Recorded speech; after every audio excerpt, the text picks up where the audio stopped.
for sure. Yep. And one thing that doesn't make sense is the housing market. Oh, that's just, it's boggling my mind. Now, this is the thing. Housing is unaffordable. Why is it that no politician wants to talk about the price of housing coming down? This is a big issue. Mark Carney wouldn't say it, and now former mayor of Vancouver, here he is, not saying that saying that the housing prices don't need to come down. They just need to be affordable, which I don't know what that means. Affordable housing. Delivering that. Need to go down. No, I think that we need to deliver more supply, make sure the market is stable. It's a huge part of our economy. We need to be delivering more affordable housing. The government of Canada has not been building affordable housing since the 90s, and we've created a huge shortage across Canada. That's where the big need is right now. And 100% wrong.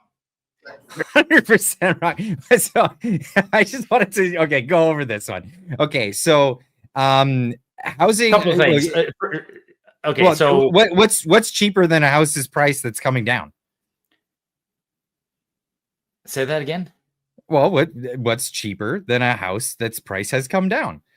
He's saying that the government doesn't want the housing prices to come down, and we all know why. Because a bunch of boomers voted them in, and they don't want the equity to go down in their homes. They want to still be able to take out loans based on the equity. They still want to have this value to be able to sell their home in the future, whatever.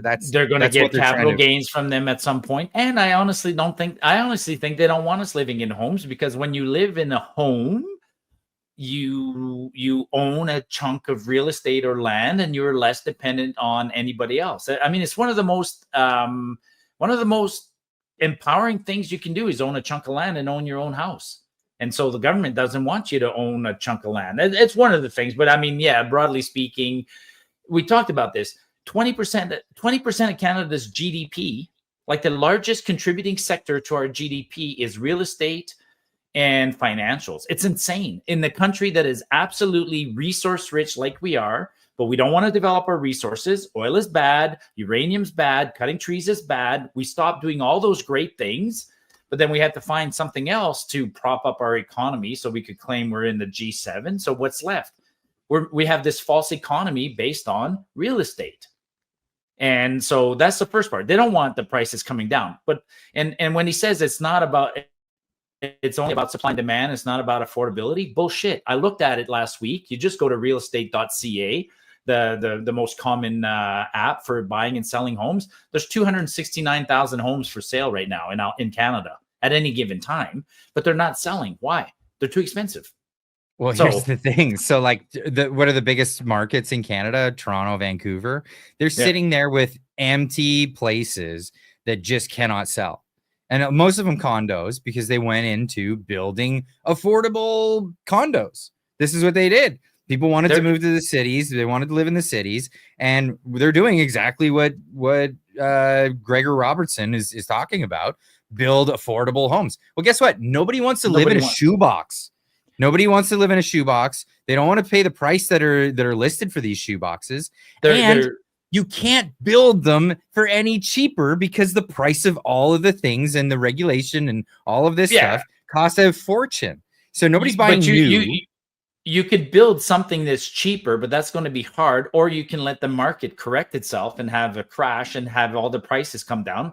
And they're dragging their feet. Like Tiff Macklin lowered the interest rates, which did what? It created more access to capital, which immediately threw more people looking for homes, which drove the prices up. He's delaying. This sucks, folks. This sucks. Mm-hmm. We're going to have a housing crash. We're going to have a crash where everybody's house loses 20-25% of its value. And there's no way around it. It's for the good of the wouldn't that nation. Be nice? Yeah, wouldn't that be nice if that was the only value lost in this one? I'm sorry. Like I have to just say this.